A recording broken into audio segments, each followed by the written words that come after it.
que vous allez bien. Nous revoici dans cette fameuse série d'études bibliques sur les rois de Juda. Et aujourd'hui, je vous propose d'étudier ensemble la vie du roi Josaphat. Josaphat a été l'un des meilleurs rois que Juda a pu connaître. Josaphat avait 35 ans lorsqu'il accède au trône et il régnera en tout 25 années à Jérusalem. Lorsqu'il accède au trône, Josaphat tirera réellement les leçons des erreurs mais aussi des bonnes décisions que son père aura prises durant tout son règne pour finalement lui-même régner sur le royaume de Juda. Josaphat suivit avec ténacité les commandements de Dieu. Il fit un point d'honneur à consulter l'Éternel pour toutes les décisions qui lui semblent importantes à prendre. Et durant son règne, il mettra même en place des stratégies pour éradiquer encore plus les idoles et tout ce qui est en horreur à l'Éternel, bien que malheureusement, il n'y arrivera pas entièrement. Il mettra aussi en place toute une grande campagne d'enseignement à travers tout le royaume pour enseigner la parole de Dieu dans toutes les villes de Juda. Il envoya ainsi les chefs, les Lévites et ainsi que les prêtres dans le but d'enseigner son peuple à la parole de Dieu et aux commandements de Dieu. Et plus le peuple de Juda grandissait dans la foi en Dieu, et plus les peuples des pays voisins de Juda rentraient dans une grande terreur face à l'Éternel et face au peuple de Juda. Et c'est ainsi qu'ils ne firent presque pas la guerre à Josaphat. Et on verra même que ce sont les Philistins et les Arabes qui vont à un moment donné apporter des cadeaux en signe de paix au royaume de Juda. Ce qui rendit finalement Josaphat de plus en plus puissant. Josaphat fut l'un des meilleurs rois de Juda. Pourtant, même au meilleur, il arrive toujours de faire des erreurs, de chuter. Et ici, Josaphat fera une erreur qui coûtera énormément au royaume de Juda. Josaphat fit une erreur lorsqu'il autorisa le mariage de son fils avec Athalie, la fille du mauvais roi d'Israël. Je pense que dans le fond, Josaphat n'a pas pensé à mal et se dit que c'est peut-être une bonne décision que de vouloir ramener la paix, une paix durable entre Israël et Juda. Mais il ne pense pas aux conséquences sur le long terme de cette action. Et c'est là le seul problème, ou je dirais la seule erreur presque majeure du roi Josaphat. Il pense bien à consulter Dieu pour ce qu'il considère lui comme étant des décisions importantes. Mais il ne montre aucune dépendance à Dieu dans les décisions simples de sa vie, ou en tout cas de ce qu'il considère vraiment comme des décisions simples. Si maintenant, entre nous, on oubliait un peu tout ce qui va suivre de cette alliance, pour ceux qui le savent déjà, on y voit finalement une bonne décision. On pourrait dire que c'est une bonne décision de vouloir allier une paix durable sur le territoire. Mais derrière ça, il y a une grande malédiction qui va s'abattre sur Juda à cause de cette simple décision. Suite à cette alliance, Josaphat partit en guerre avec Israël, avec le roi d'Israël, contre Ramoth en Galade, en Syrie. Et ils partent en guerre ensemble, alors que le dernier prophète de l'Éternel qui était sur le territoire d'Israël leur prédit une grosse défaite. En gros, il leur dit de ne pas y aller. Et à la fin de cette bataille, on voit que le roi d'Israël mourut sur son char. Mais l'Éternel épargna Josaphat et lui dit par la bouche de Jéhu que l'Éternel était irrité contre lui suite à cette mauvaise alliance qu'il a faite avec Israël. Mais plus loin dans le temps, lorsque le petit-fils de Josaphat mourra, Athalie reprendra le pouvoir en faisant un coup d'État carrément, en tuant presque tous les descendants de David. Et durant même le règne d'Athalie des années plus tard, elle s'efforcera de ramener le peuple dans le paganisme et réinstaurera le culte des idoles, ce qui entraînera carrément la chute du royaume entier. J'aimerais prendre avec vous trois points simples. Le premier, ne vous mettez pas sous un joug étranger. Vous savez, lorsque Dieu nous demande de ne pas nous mettre sous un joug étranger, autrement dit de ne pas s'allier avec des non-croyants dans le mariage, ce n'est pas pour nous punir, ce n'est pas pour nous priver de bonheur, mais c'est parce que Dieu voit bien au-delà d'une simple décision de mariage sur un moment précis. Vous savez, nous voyons en général que c'est le moment du mariage, que tout est beau, que tout le monde est content, c'est un peu la fiesta, on pourrait dire, c'est un bon moment. Mais Dieu, lui, voit sur le long terme. Il ne voit pas juste le fait que tu ne seras plus toute seule ou plus tout seul, mais lui, il voit sur du long terme. Lorsque ton conjoint ne partage pas ta foi, dans 99% des cas, ta foi va s'affaiblir petit à petit. Petit à petit, le compromis va rentrer dans ta vie. Oh bah c'est dimanche matin, on ferait bien une journée pyjama. Bon bah j'irai à l'église une autre fois, c'est pas pour une fois. Lorsque tu décides de t'allier avec quelqu'un qui ne craint pas Dieu, tu décides de mettre ta foi en veilleuse. Et c'est pour ça que la Bible nous met en garde contre ça. C'est pour ton bien.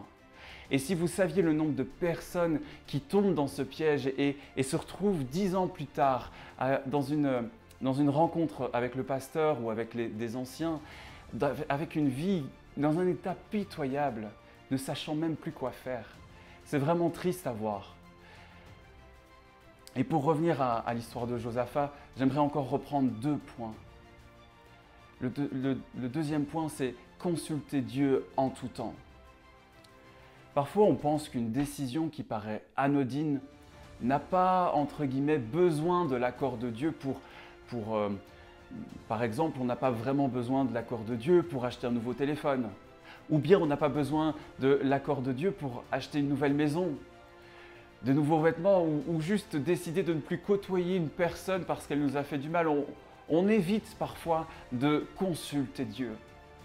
Mais ce qu'on voit dans l'histoire de Josaphat, c'est qu'il décide de se lier par alliance au royaume d'Israël pour sceller une paix illusoire. Josaphat n'a pas consulté Dieu à ce moment-là, pensant peut-être bien faire et croyant voir une porte ouverte de Dieu sur cette situation pour amener la paix dans le territoire. Mais si Josaphat avait consulté Dieu réellement, en lui demandant si c'était une sage décision, je ne doute absolument pas que Dieu lui aurait même interdit cette alliance. Combien je peux également répéter cette même erreur dans ma propre vie? Heureusement, parfois, les conséquences ne sont pas aussi graves que la chute d'un royaume. Mais parfois, combien je pourrais m'éviter des galères si je consultais réellement Dieu dans toutes mes décisions? Combien de fois on se dit que nous sommes face à des décisions que nous appelons faciles ou, comme je disais tout à l'heure, anodines. Et puis plus les choses avancent et finalement tout tourne mal, notre décision finalement nous amène dans une situation compliquée et on se rend compte de notre erreur et c'est seulement à la fin qu'on crie à Dieu en le suppliant de nous sortir des difficultés dans lesquelles nous nous sommes nous-mêmes plongés. Dieu veut que nous lui remettions réellement notre vie entière et il désire que nous le consultions vraiment pour toutes nos décisions. Le troisième et dernier point pour ce soir, inciter ton entourage à chercher et à louer Dieu. Ou autrement dit, chercher la face de Dieu dans la louange. Vers la fin du règne du roi Josaphat, plusieurs armées vont se lever contre lui pour tout de même lui faire la guerre ou essayer en tout cas de faire tomber ce royaume. Et lorsque le roi Josaphat apprit cette nouvelle, il consulta l'Éternel et rassembla toute son armée pour louer l'Éternel avant de partir pour la guerre. J'aimerais qu'on lise ce texte ensemble, 2 Chroniques 20, versets 18 à 22. Josaphat se prosterna le visage contre terre, et tout Juda et les habitants de Jérusalem se laissèrent tomber devant l'Éternel et se prosternèrent devant lui. Autrement dit, Josaphat entraîne tout le peuple face contre terre devant Dieu. Et on reprend. Alors les Lévites, Kéhatites et Coréites se levèrent pour louer l'Éternel, le Dieu d'Israël, en chantant d'une voix très forte.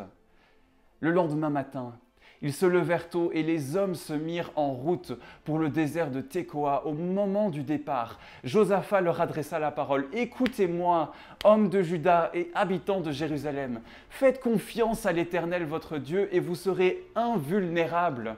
Faites confiance à ses prophètes et vous aurez la victoire. » Ils s'étaient concerté avec le peuple et avait placé en tête de l'armée des musiciens pour louer l'Éternel et la majesté de sa sainte personne. Ils se mirent en route devant les soldats en armes en chantant « Louez l'Éternel car son amour dure à toujours ». Au moment où ils entonnèrent leur cantique de louange, l'Éternel plaça en embuscade contre les Ammonites, les Moabites et les habitants des monts de Séhir qui venaient attaquer Juda, de sorte qu'ils furent battus. La Bible dit même que Dieu habite au milieu des louanges de son peuple. Voici pourquoi la louange et l'adoration est une arme spirituelle qui vient ranimer notre foi et qui active l'action de Dieu dans des situations désespérées de nos vies. Parfois, on se demande pourquoi c'est important de chanter, de louer Dieu à l'église de dimanche, en mode, on vient chanter le dimanche en mode karaoké spirituel. Mais si tu penses que c'est un karaoké spirituel, tu n'as rien compris à ce que c'est que de rendre un culte agréable à Dieu, de ce que c'est que de rendre un sacrifice de louange à Dieu. L'adoration est importante car c'est dans l'adoration que notre âme est rafraîchie et que notre foi est renouvelée parfois. Parfois on sous-estime le rôle de la louange, de l'adoration dans notre vie. Je voudrais vous rappeler l'histoire, même l'épisode de Paul et Silas en prison. C'est alors qu'ils se retrouvent dans une situation bien compliquée, bien sombre, qu'ils décident de louer Dieu. Et alors que tout semble foutu, Dieu va intervenir. Dieu va ouvrir les portes de la prison. Moi, je pense même que la louange peut parfois être encore plus difficile que de rentrer dans la prière. Vous savez, quand on vient de vivre un événement dramatique, la perte par exemple d'un être cher, la perte d'un emploi, une dispute, une grosse dispute familiale, peu importe. Parfois, on a franchement encore moins envie de louer Dieu que de prier.